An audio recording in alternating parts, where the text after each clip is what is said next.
Hi, I'm Glenn Gilliam, and you're listening to Brothers on Tennis. Yo, yo, yo, what's up, everybody? This is your boy, Isaac. And this is your boy, Bryce.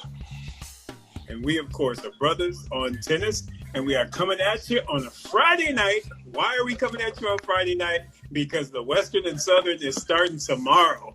And even though it's a very unique window, we figured we would get out here, talk about the qualies, because they were popping off. They got a lot of really ridiculous names in the qualies, and the actual draws on the women and men's sides are out, and they are outstanding. Bryce, did you get a chance to look through the draws, both qualies and the main, and what did you think, man? What did you think?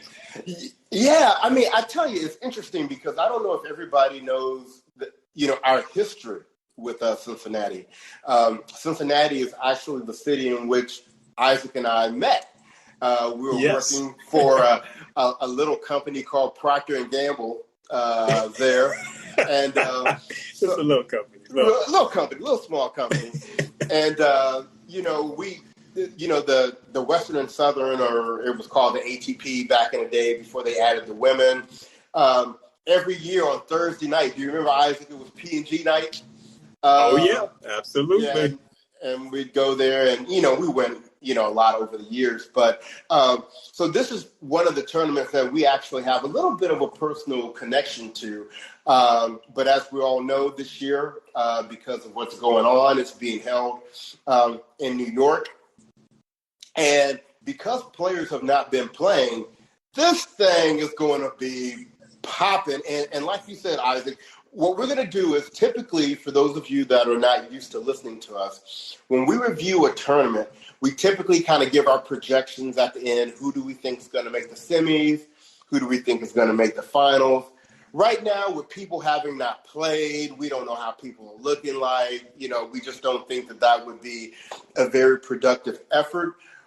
But we're going to talk about what's laid out here because starting tomorrow, if you are a tennis fan, you've got some good stuff coming up. And Isaac, let's just go ahead and jump in with which one should I start with? The qualies on the men's side or the women's side? Let's go with the men because I think the women is more exciting for me. There you go. So looking at the quality draw, there were some interesting names in here. And I'm going to just call out a couple of surprises that I thought, were surprises to me. Number one, Brandon Nakashima. Now, he was a beast in World Team Tennis, and we were expecting for him just to kind of roll out once, the tour started. And he met Fucsovics in the first round. We thought he was going to clown Fucsovics, and Fucsovics was like, we play real tennis over here. It ain't no best to five. It ain't no ad scoring. We play full points and full games. And you little 18 or 19-year-old boy, you ain't ready for what we about to do. So you ain't ready. Right. You ain't ready. So I was a little surprised that Nakashima didn't make it out the first round. I also was surprised that Sinner didn't make it out of the first round. You're talking about someone that won the next gen tournament. Wandell, you're not going to talk about my Cowboys on this podcast. We're going to get back with you on that in a minute. What up, Wandell? And then the other thing in terms of who didn't get out the first round, who, I'm not saying I knew he was going to get out or not, but I'm trying to follow him a little bit, is Ema. Yeah. He lost to Lloyd Harris, and, maybe that was appropriate, maybe it wasn't, but he's somebody I'm trying to keep my eye on. Right. Well, I tell you what, I agree with you a lot. I was very surprised with Sinner going out because, like I said, even when he was playing in the exhibition matches, I mean, he really, really looked good. So I actually thought he was going to come with a little bit of fire And who knows? It was just, like, I think it's like what you were saying, Bryce, because it's, again, the first official competitive tournament for the men. There's just, you just don't know what you're going to get. You don't know who's going to show up, who's not going to show up. And I tell you what, same thing with Brandon Nakashima. Fuchsovich was like, bitch, I ain't Jack Sock. I got endurance. Shit, I'm strong. I'm not looking like somebody's uncle out here, right? Right? He was like, everybody scared of you. So he swiped him to the left and was like, go on, son. You ain't ready for this. Right. So that actually, like I said, even though surprising, you cannot look past Fuchsovich because, again, that he actually, to me, has been really getting into his stride, pre-COVID. He was looking real good. I actually think he had a pretty good Australian Open, if I'm not mistaken. So, yeah. So that, it shouldn't have surprised me. But again, you just don't know what form people are going to be coming in with, after this pandemic. So it's just all up in the air. So like you said, it's hard to try and do predictions when we just don't even know the form of the people who are out there. So yeah, I'm like you. That would surprise me. But at the same time, I was like, well, but maybe not. Right. Maybe not. Well, and in the second round of qualies, there was one surprise for me, and I was a little surprised that Sebastian Corda took out Gilles Simon. And wait a minute, he was like, "Bitch." He's like, "You look hungry." What? He said, "What?" He looked across that net and said, "Look, you need some food." Took him out 0-1 in the second and third set, Oh, Bryce, it just makes my heart just happy whenever I see bagels and breadsticks. Oh, but I did not expect Gilles Simon to take a bet. I mean, because, Gilles Simone's very slight, very athletic. He's just that endurance guy. He's like the Energizer Bunny. So for him to go out love and won, I wish I could see what he looked like, because I wonder if he put some weight on or something, because, man, that is not Gilles Simon tennis right there. Right. Yeah, man. So, you know what? Funny, though. All these people making comments on Instagram Live about my Cowboy shirt, don't hate. Get on him, folks. Don't hate. Get on him. Don't hate. Dallas Cowboys. Look, I got my orange from my Denver Broncos because I'm all about my Broncos. And don't y'all try and clown on them because, we got Super Bowls. Don't trip. But, the Cowboys, you got to fix that. Wait a minute. You talking about Super Bowls. You talking about Super Bowls. That's way back in the day. That's back Super Bowl. In the day. Look, we are not going to turn this into football. Listen, get back on topic. Right. Okay. Now, I want to make just one more comment about the men's quality draw, and this is something that I have a personal interest in. I was so excited to see J.J. Wolfe make it to the qualifying. He's a Cincinnati guy. He was a beast at Ohio State. And during his time at Ohio State, to me, he looked like a young Andre Agassi to me. Wow. And so I've been waiting, to see if he's going to pop off. I know he's won a couple of ITF tournaments. So for him to make it, even though the Western and Southern is not being played in Cincinnati this year, what a good deal for him to make the main draw of this tournament in New York. So I'm hoping this is maybe a sign that he might be starting to come on. Yeah, let's hope so, man. Because, I've even heard his name before. Haven't seen him play before, but I've heard his name, and I knew he was out of Cincinnati. So that's really good to hear that, he's making some strides, man. That's what it's all about. It's just inching forward, making those improvemits. So yes, he reminds him of Agassi. Yeah, he reminds me of a young Agassi. There you go. If he can kind of live up to that, that is huge. So, okay, anything else you want to mention about the quality draw on the men's side? No, kind of glad to see that Cam Norrie made it through. I always kind of like Cam. He's got, that kind of interesting game. So happy that he made it through. And who else was I was I kind of eyeing in this draw? You know what surprised me though, Bryce, and I guess it shouldn't surprise me because it's a hard court. But my boy Pablo Cuevas got took out. They was just like, gone, son. Anybody scared you? So he walked out the door pretty quick out the first round, I believe. So I always just sort of undercover root for Pablo Cuevas just because of all the trick shots and everything. I enjoy his tennis. He's definitely a good showman, but apparently he wasn't putting on no showman against Uchiyama. Uchiyama was like, I ain't playing no games with you. Well, let's move over to the qualifying for the women. And let's go. Yeah, some much more interesting stories over here. And we're just going to go ahead and get this out the way so we ain't got to talk about it no more, right? Go on, do it, bro. Taylor Townsend, what's going on with you, girl? She played Osaka Sharma. I don't even know who that is. I guess she's from Australia, or it really don't matter where she's from. She gave Taylor a whole biscuit and a bagel. Yes. She was like, yep, you look hungry. Mm-hmm. and I'm just going to say this. I had this conversation with my mom earlier, and I was saying, when I saw Taylor at World Team Tennis, she looked like she had some effects of, COVID-19 quarantining going on. And so I was like, okay, you can handle that and play doubles and play well in doubles as she did in World Team Tennis. In the back of my mind, I'm thinking, ooh, if somebody gets you on a singles court and you got to cover that all by yourself, it might be problems. And Look, what's her name again? Osaka Sharma? Osaka Sharma. I mean, her eyes must have looked like saucers when she saw Taylor Townsend, because she put them things on Taylor. She did. I mean, for you to get, like I said, a whole biscuit and a bagel, that's not good. And that just, I mean, because I have never heard of this young lady before, so... Yeah. And then, I mean, and I don't want to step forward, but then you got Vera Von Reva, who is our girl, old school. I like Vera.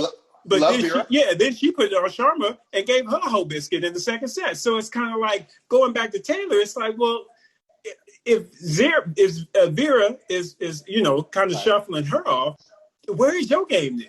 I mean, and I know it's matchups and things like that. Don't get me wrong, folks. I understand this. But I guess overall, and this is what Bryce and I kind of talk about, is we still just do not feel that Taylor Townsend is living up to her potential. She has got so much potential. And Bryce, and like I said, we talk about Taylor a lot because we love Taylor. And we really, really do. And we really support her, and we try to do what we can. But it's like, unless she actually comes out and says, you know what, y'all, I am happy with what I'm doing. I'm happy where I'm at in the rankings. If I want to be 70, 80 in the world and play whatever tennis I want to play, then you know what? Boom. You do you. And that's cool, because that's kind of what Nick Kyrgios threw out there, even though I don't know that I believe what he said. But simply put, if that's what you want to do, go and put it out there. So then that way your fans understand where you are and won't be trying to push on you, because that's all it is. We want you to be your best. And if that's not what you're trying to do, then go and put it out there, and then we will lower our expectations of you. But right now, Taylor Townsend is just simply not living up to her potential. Simply put. And Bryce, I'm going to hand it back over to you on that. Well, I'm going to tell you what's going to be lowered, and that's going to be her ranking if she does this at the U.S. Open, because a big part of her ranking is she made the fourth round of the U.S. Open last year. And, if she doesn't get it together, this whole qualifying thing may become, her way of life again. Question, though, with the rankings, though, she'll still keep those fourth round points, though, right? Even if she went out the first round. That so she is should right. Be okay. She should be okay in that sense. She'll be able to keep that until she loses the next August. The next time, Right. But still, it's not going to do well for your mental to have been, because to me, and we talked about this, Bryce, that was sort of that turning point. I feel like that should have been that moment where it's like, okay, Taylor is taking her game to that next level. And that's why when we saw her in that Challenger, what have you, in Newport Beach, we were both looking at each other like, what happened to the Taylor Townsend from the U.S. Open? This is not the same woman. The thing I keep remembering is the older gentleman who was sitting behind us that tapped us on the shoulder and said, "Where's the young lady that went to the net like 100 times in that match?" Because Taylor was sitting there just hugging the baseline. And what's her name? Stephanie Vogel? Was that Vogel? She played Stephanie Vogel just kept pushing her around. And look, we can't want it more for her than she wants it for herself. So, we do like Taylor's potential. We'll always keep, an eye on her. But until she starts delivering some more consistent results, I don't know if I can even expend that much more energy, chasing her down. Now, moving forward to the second round of the qualifying for the women, we had some interesting matchups there. The first one was a repeat of the semifinals of the tournament last week with Teichmann and Shelby Rogers. And I tell you, Teichmann was like, look, last week wasn't no fluke. Fluke, sister. This is what I do. So, this is what I do. And, I can show you much better than I can tell you. So, she worked out Shelby Rogers there. But luckily she didn't feed her, so that was good. That was at least good. Right. Shelby got 7 games, 3. She lost 3 and 4, so at least that was good. You know, but Teichmann was like, no, anybody scared you. Get out of here. Right. And then I didn't know what was going to happen with Dolehide and Laura Sigmund. But, Dolehide, like I said, she's still coming up, so we can't expect anything consistent out of her quite yet. Not just yet. Yeah, but, she's doing her thing. And then that Christina Mchale taking out Kasakina. And tell me, Isaac, what? I remember a time watching Kasakina and thinking like she was going to be potentially like a Maresmo type of player coming out, and she just hasn't had the follow-up results. No, she really hasn't, which has kind of been a bit disappointing because I really like Kasakina. I really do. I think she has a great personality and she seems very sweet. But her results have not kind of lived up to kind of early on, because she came out the gates and she was really starting to ramp up. She was getting some good results. She had some good victories and good wins back in, I think it might have even been the 2018 time frame. And then last year, it just seemed like it just straight up leveled out, and she started getting beat a little bit more. And, you're seeing these surprise results like she should beat her. And it just, I don't know if it's something like, just motivation or maybe she just, going through a low valley and she needs to kind of figure some things out. But she's definitely not getting the results that I had expected of her when I saw her back in 2018. So, that result, honestly, is very surprising. I mean, and I don't mean to slight Christina Mchale, because I know she's a very good American player as well, and she's done her thing. She's been down a bit, and now she's coming up. So I know she's got great potential. But in truth, looking at that match, I would have immediately thought that Kasakina would have been able to take her out. Right. Yeah. Well, and fortunately, because Kim Clijsters ended up pulling out of the main draw, Kasakina ended up getting a lucky loser. Yeah, I saw that, and that made me sad, though. That made me sad. I wanted to see me some Kim.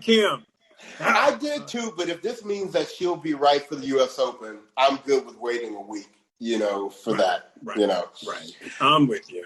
But in all honesty, Isaac, in summary, for the women's qualifying, the majority of the women that I thought would come through did. Teichmann made it. Leylah Fernandez made it. Pegula made it. Cici Bellis made it. She's looking so good to me. And even I was expecting Zavana Reva.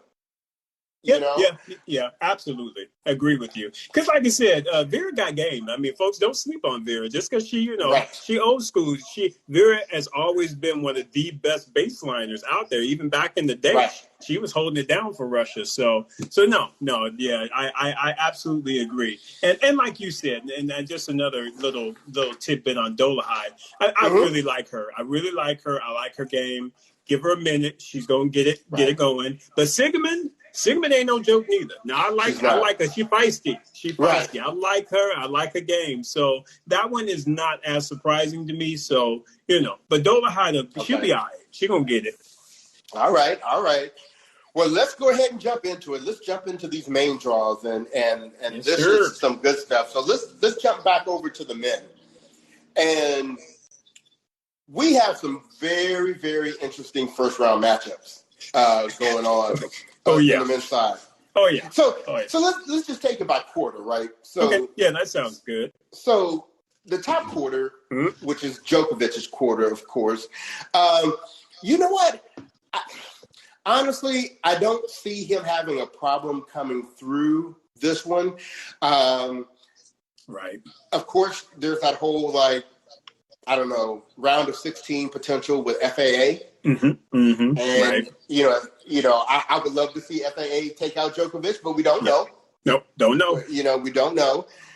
And then you have Shapovalov also in that quarter, and he has a first round matchup with Cilic, right? That's a popcorn match right there. That is a popcorn match. Yes, sir. And right below them, you have Struff against Demon Yarn. Exactly. That's going to be a big match, right? Absolutely. And Goffin is the seventh seed at the bottom of that quarter. So Goffin can he may come through that. He might not come through that. But I think ultimately Djokovic will make it through.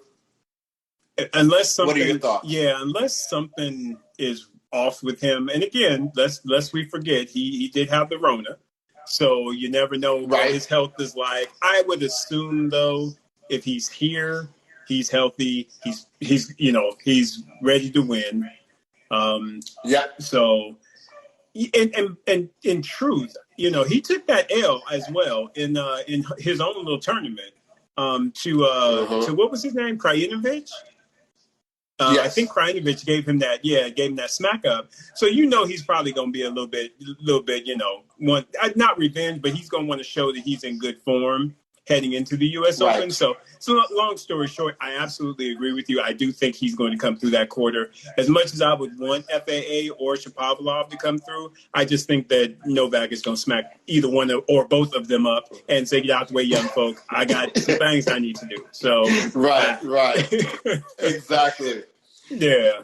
Now that second quarter, which is Medvedev's quarter, is to me that's a defending champion quarter right there. I'm not really worried about Medvedev for anybody in there. No. Taylor Fritz, has been playing well, but the type of game that Medvedev has, I think would give Taylor Fritz a lot of problems, right? I agree. He's got RBA, who, is good and consistent and all that, but once again, I would expect for Medvedev to come through there. And then with Khachanov, that whole countryman thing, I just think for Medvedev, this was probably the best quarter he could have. And quietly, let me just on the sneak tip, do not count out Bublik.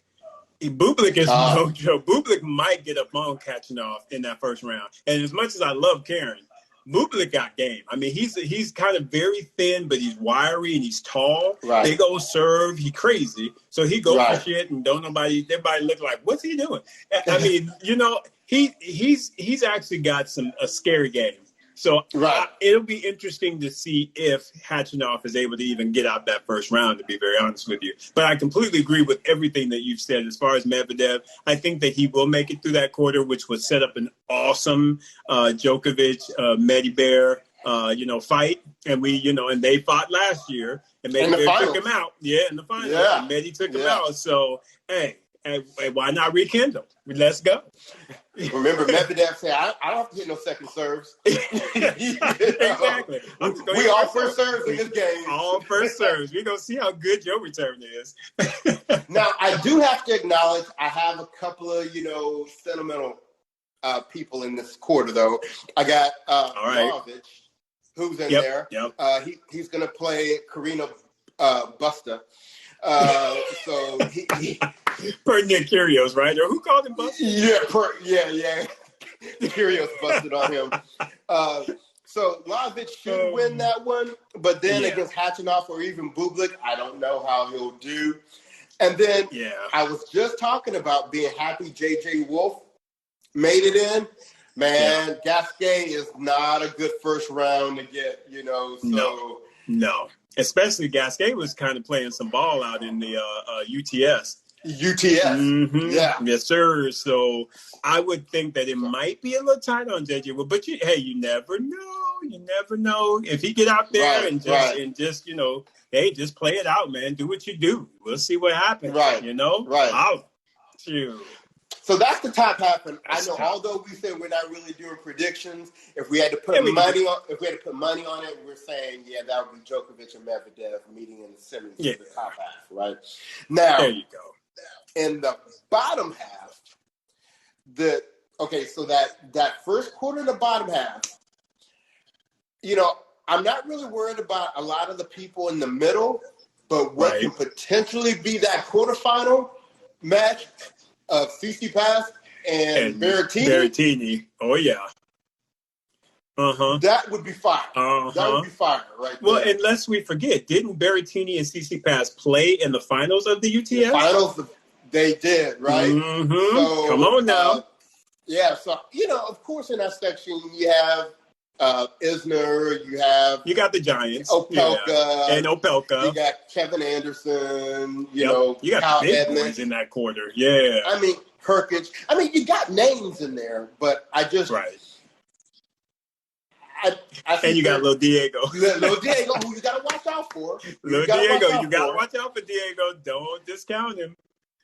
But I think Berrettini and Tsitsipas should make it to the quarterfinals in that section, right?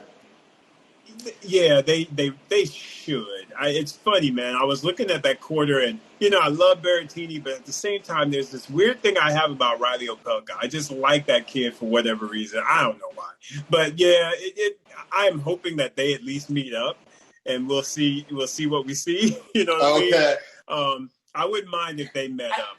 Anybody else. And I'm a big Hubert Hurkacz fan as well. So, but again, I do expect it to be Berrettini Tsitsipas though. And I don't know what it is. I just, for some reason, I can't get behind Opelka. For some reason, he all right. Actually, there are some reasons that I have, but I'm not going to put them out there. Okay, we'll have to talk about that on the side. So Because I don't know. I follow some of his IG stuff, and he just seems to be just he's anyway. That's enough. All right, we'll talk. Yeah. All right, and if it ends up being real good, we put it on wax. There you go. There you go. Boom. I'm not trying to get sued. So now let's talk about the bottom quarter, right? And all right, to me, the bottom quarter is, if I was going to call one of these quarters the quarter of death, it would be the bottom quarter, right? Yeah, it's rough. That bottom is rough. Because you've already got Dominic Thiem and Zverev anchoring that quarter, even though and Zverev has been playing pretty decent as of late. He's been playing decent, absolutely. And Thiem has probably been playing the best of everybody. Because of how much he's been playing. Exactly. I hope he ain't too tired. Right? But listen to these matchups you got in this quarter. You got Tiafoe and Murray. That's popcorn right there. That is, oh my goodness, I can't wait to watch that match, bro. Now, normally I would say Query and Raonic would be, but that last picture I saw of Raonic, which looks like he found the love for Hostess cupcakes during this quarantine period. Yeah, I think Query is going to probably run him around. Did he look? Oh, my goodness. He's going to be sweating Crystal on the court. I'm trying to tell you, man. Raonic ain't going to be beating anybody right now. But below that, you have Daniel Evans against Rublet in the first round. Uh-huh. That is going to be mean. I mean, yeah, because Daniel Evans has, first of all, he's got that tricky game because he always trying to get to the net and everything. Right. But then Rublet just hits the felt off the ball, and that's going to be an incredible matchup, dude. Cannot wait to see that one either. That bottom, yeah, keep going. There's more. Right. And then just throw in the mix. You got Dimitrov down there, and you never know what he's going to do. Yeah, and Hugo Humbert, again, he's the French player, the lefty French player. He's also very slim, kind of new, but his game is getting good. And right before the pandemic, he was getting some good results. So that is not going to be an easy first rounder, not at all. Right. But how can we go against Team in that quarter, though? You really can't. I mean, Dominique Thiem is. I'm sorry. I within either this year or next year, I honestly expect Dominique Thiem to win a Grand Slam tournament. I really honestly do. Right. So and when you're on the up like that, your game will come through. I absolutely believe he is going to spank up on all of these guys in this quarter that he matches up with. I just don't see them. No, they ain't ready for what Dominique Thiem is bringing to the table. Right. Well, I'll tell you what, I saw a picture of him today, I guess, practicing with his shirt off. And I was like, dang, Thiem is ripped. Thiem is ripped up, dude. So do not trip. He is ready for battle. And that's why that's the difference between him and, like I said, your boy, the French one. What's his name? You know, what's the French guy's name? To me, they have the same body type when they kind of came into the league. He's a Frenchman. You follow him. You like him a lot. No. He's Oh, I know who you're talking. You're talking about my boy Puy. Puy. There you go, Luca Puy. To me, when Luca and Dominique Thiem came into the league, they both sort of had a very similar kind of body type, and kind of thick, but not ripped, but very very strong. And it just seemed like Thiem just was like, I'm about to shed any of the baby fat, and I'm just about to get ripped up. And that, to me, is what Puy has not done. He's still kind of the same mold, which is, again, it's not a bad mold. He's a good, good tennis player. Right. He's in good shape. But Thiem has taken it just to that next level. Right. And he is just, like I said, when I saw it, I was like, Thiem is ripped, dude. And that's why you see it in his results. He is the business. Do not sleep on Dominique Thiem, y'all. I'm telling you. Yeah, so we're thinking Djokovic, Medvedev, potentially the winner between Berrettini and Tsitsipas for that semifinal spot, and Dominique Thiem. Yep. And remember, everyone, that's if everybody really decides to play this all the way out.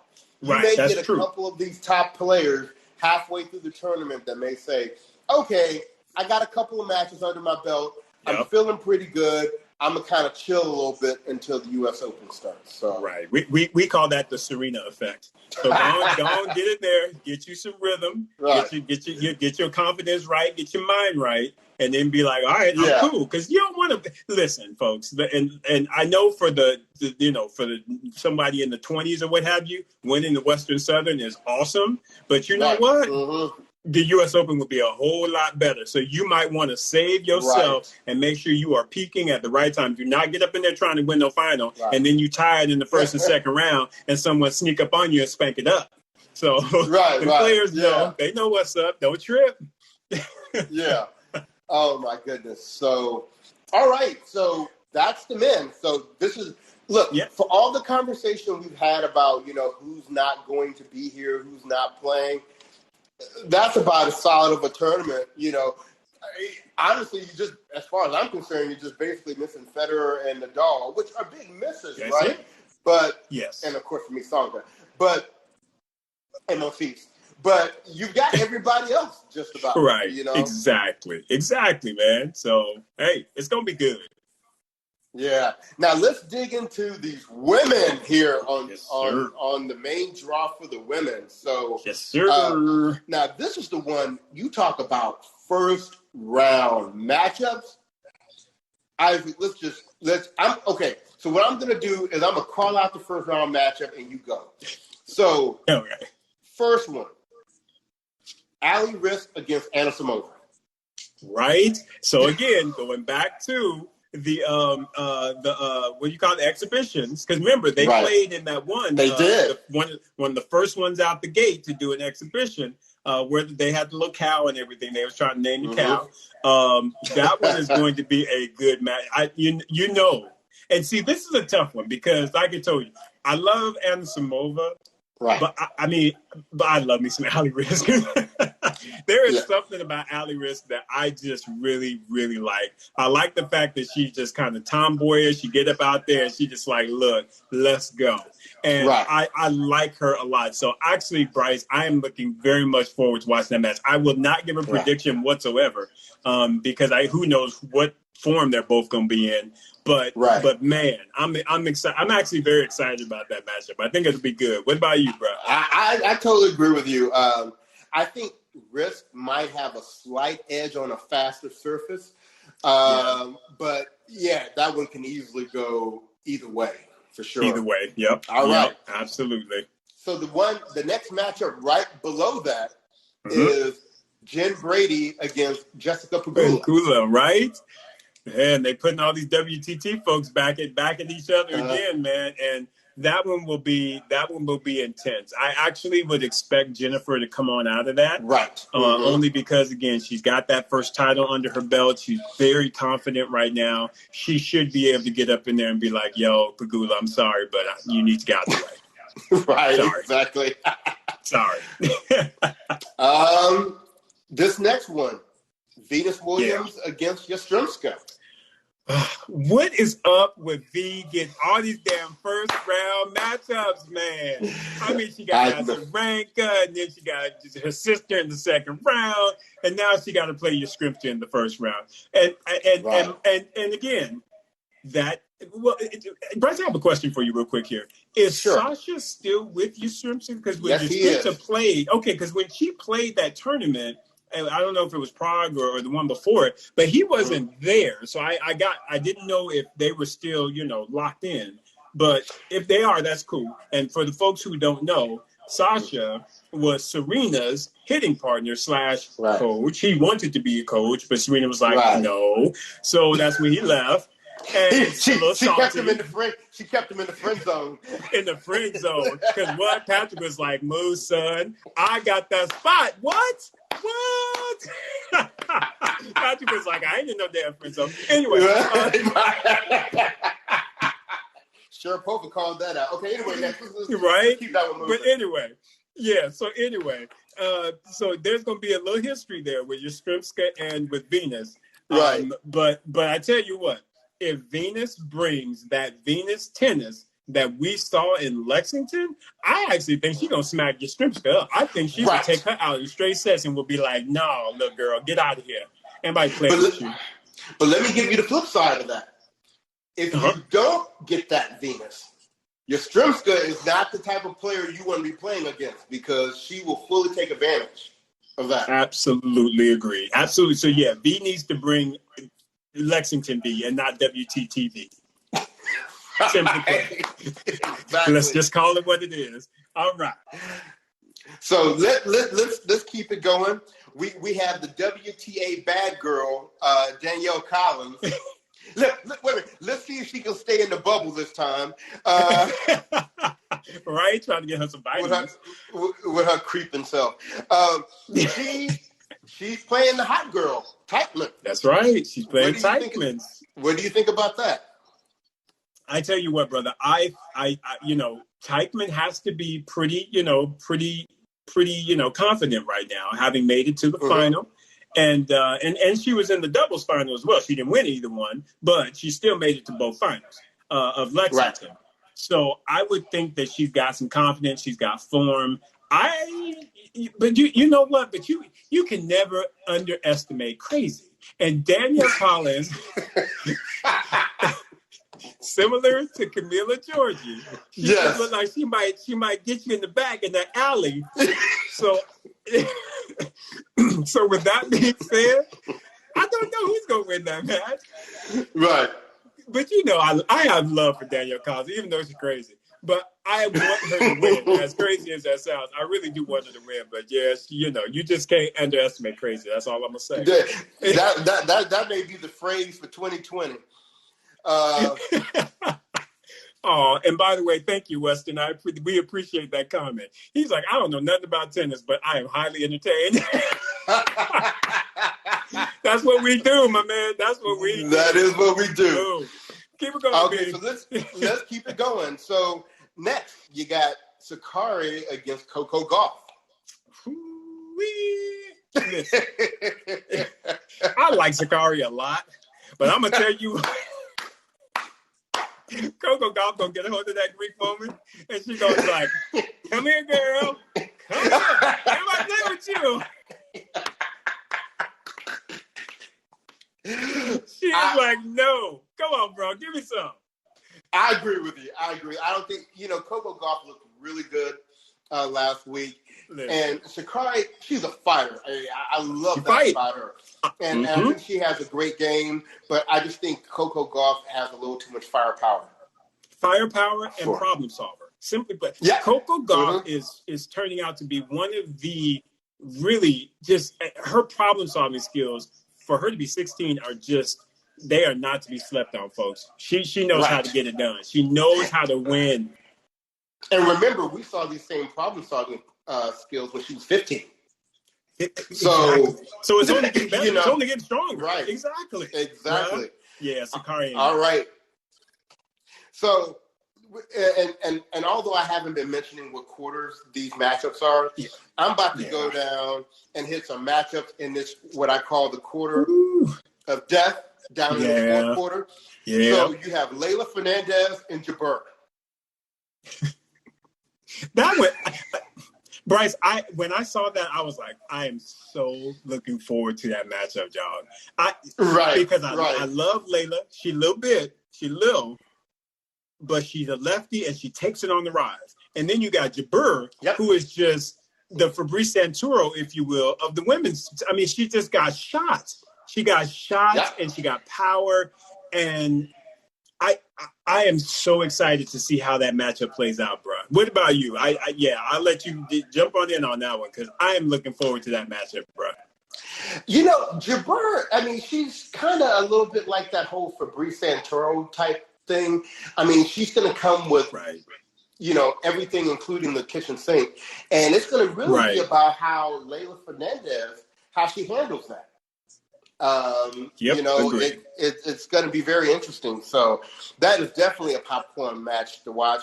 Even though I'm not big on the matchup, I just want to give a shout out. Rabakina is in this section, who is my dark horse in almost every tournament. So I agree. Just watch out. And in the section beneath there, you have Vekic against Azarenka.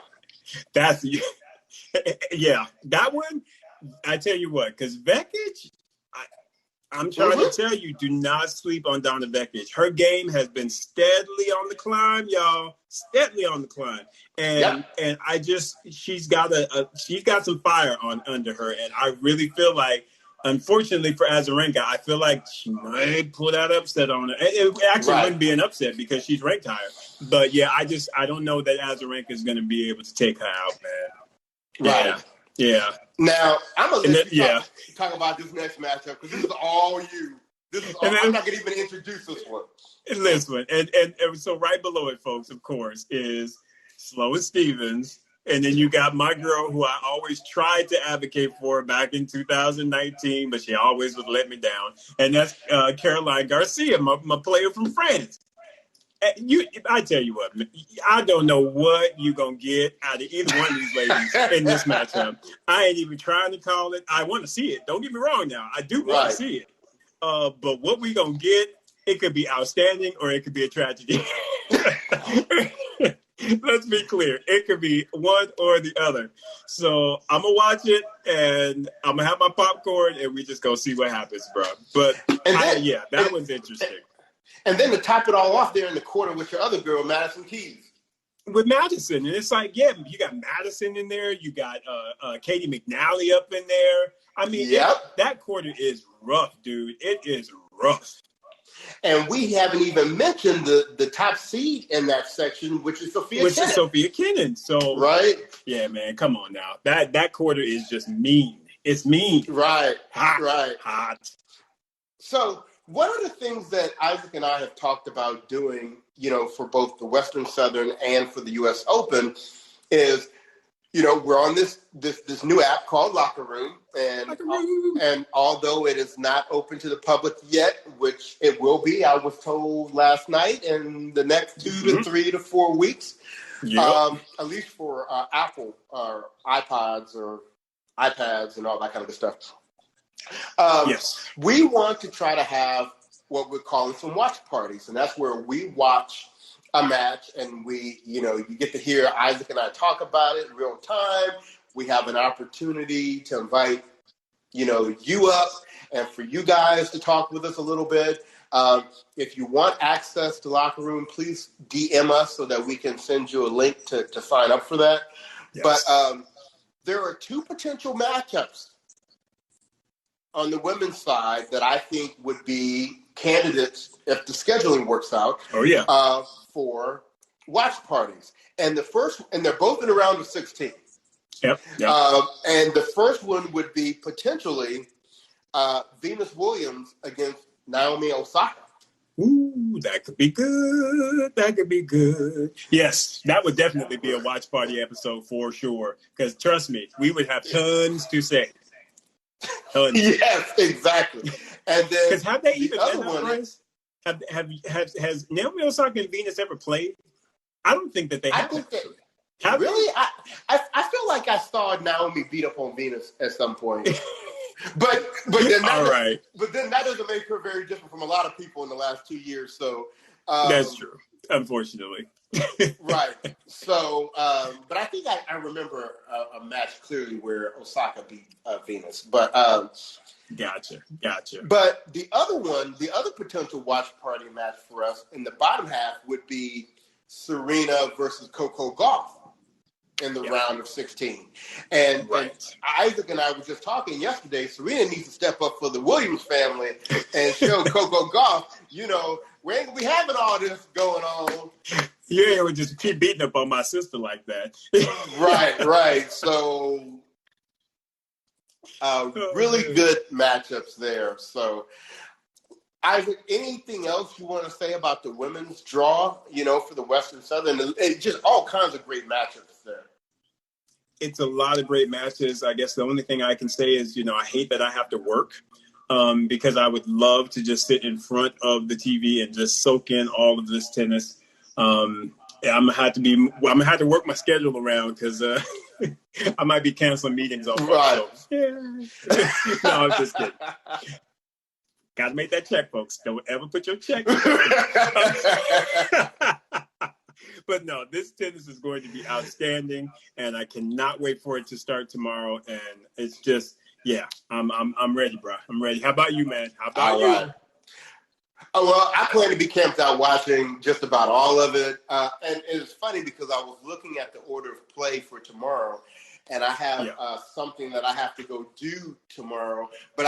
So I think I'll get a chance to see the Rybakina match, and then the Coco Gauff and Sakurai match, and then I need to run out and go do something. So I'm going to probably miss the Tiafoe Murray match. I'll record it so I can see the highlights. But I should make it back for the Venus. There you match, go. That's important. Stremska match. There you go. So I'll catch the main stuff. Before we get out of here, I want us to just quickly pop in on the doubles draws.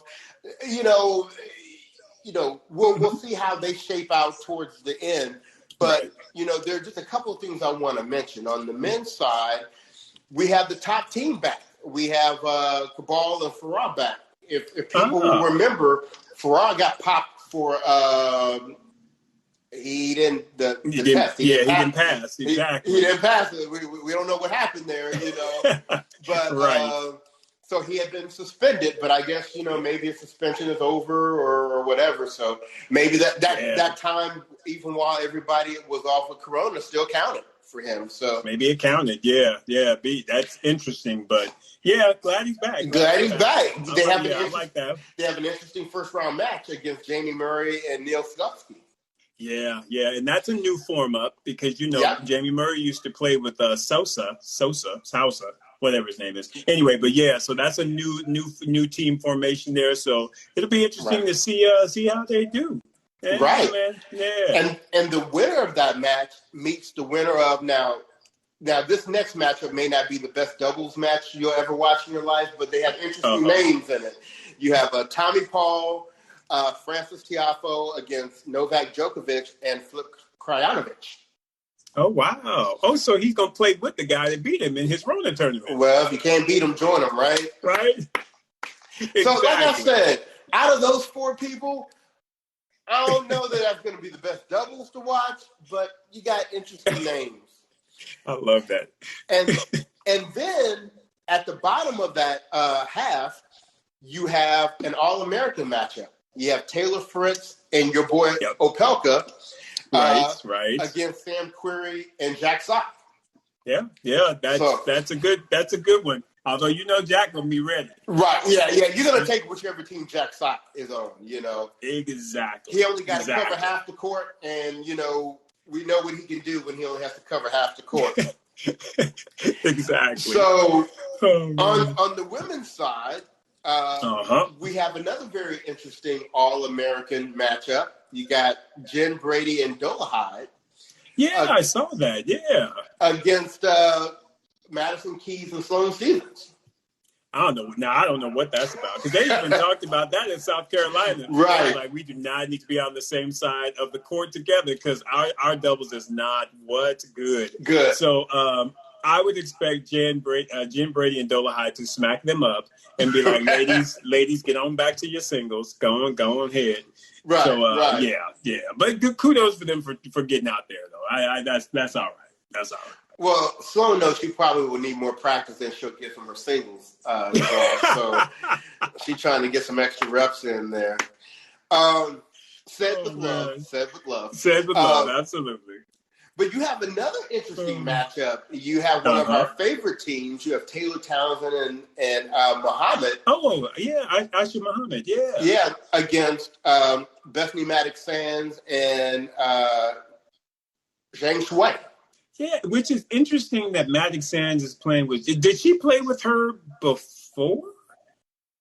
I mean, were they partners before? Because that's interesting. Because I see Azarenka and Kenin playing together, and I would have thought Bethany would have snatched up one of them versus Zhang. But anyway, yeah, I'm not sure what's going on with the doubles action there because, like you said, you have Azarenka and Kenin playing, and I thought Kenin and Maddox-Sands were playing together as well. But you don't know what's going on there. Yeah, and then. Toward the bottom, we have Mikoko. Yep. And I'm sure Coco Gauff and Katie McNally are going to be looking to rebound from that first round loss they took last week. Exactly. Yeah, I expect them to play much better in this tournament. So, and it's like I said, it's the point wise. I don't even know if they played last year or what, but yeah, they should be looking to go deep and do some good things here. So right. Yeah. So, I don't know anything, Isaac. You got in summary? You want to talk about this? This is the most exciting tennis that we've had. With the reopen, if you will, thus far. Oh yeah. So, I mean, Bryce, these next 3 weeks are just going to be absolutely wonderful in my eyes. I mean, again, we've been dealing with this pandemic and everything just been so crazy. So to be able to get back to, this tier 1/master series and then immediately following, you're jumping right into the US Open. I mean, I'm overjoyed. Use a Stevie Wonder song title. Right. I am overjoyed that tennis is back on and that we are about to get 3 solid weeks of just straight up fire. And I don't know about y'all, but I'm telling you what, I'm ready. Right. I am too. So we just need everybody to go out and watch. This pretty much is going to be covered on the Tennis Channel for the next week. Keep looking out for us on social media. We'll be popping out little updates, here and there. And then if we get an opportunity where we have a matchup that is watch party worthy, we'll promote that. Join us out there on Locker Room. Come talk with us, That's right. and let's get at this good tennis that is coming down the pipe. So with that, I think that's about all. We're going to wrap it up. We're not going to put ourselves in jeopardy of getting cut off of Instagram again like we did last week. Right, like last week. We apologize for that, everyone. Oh, hold on. We have Howard requesting to speak on Locker Room. So let's hey, Howard. Let's add him. I don't know, Howard, if they're going to hear you on Instagram, but we'll repeat what you say. Oh, yeah. Howard. Good evening, my brothers. Good evening, sir. What's the goody good? What's the good word, my boys? Not much, man. Just enjoying a good Friday night, man. Hey, I saw that you guys are recording this one, so I had to get on the record and say I had a great. I'm still riding high from seeing you guys yesterday. That was a good time. We got a chance, for those of you that are unaware. Yesterday, Isaac and I got an opportunity to get on the court with the head people of the Locker Room app, Howard and Mitchell, and it was just such a great thing meeting them in person and getting a chance to hit a little bit with them. And we appreciate them driving down from Hollywood down to Orange County. Yes, sir. Right. But that was a great time. And you got to meet Miss Kelly Mack. Oh, yes, of course. That's right. We Kelly. Yes. We did. Kelly, that's right. Awesome. Yes, absolutely, brother. Yeah, it was a great time. I know someone asked for us to do like a recap of last night's tennis with the four of us. Hey, outside of I think Bryce was the superstar. He was working it out. He was hitting his strokes. Bryce was cooking, baby. Bryce was cooking with some grease, man. I'm trying to tell you. Bryce must have got tired because toward the end there, I couldn't get the ball past the service line and didn't see. But I was sweating out my own Crisco yesterday. Crazy, man. Crazy. Oh man. Hey, Isaac, I took your advice last night and had a sturdy sip before I went to sleep.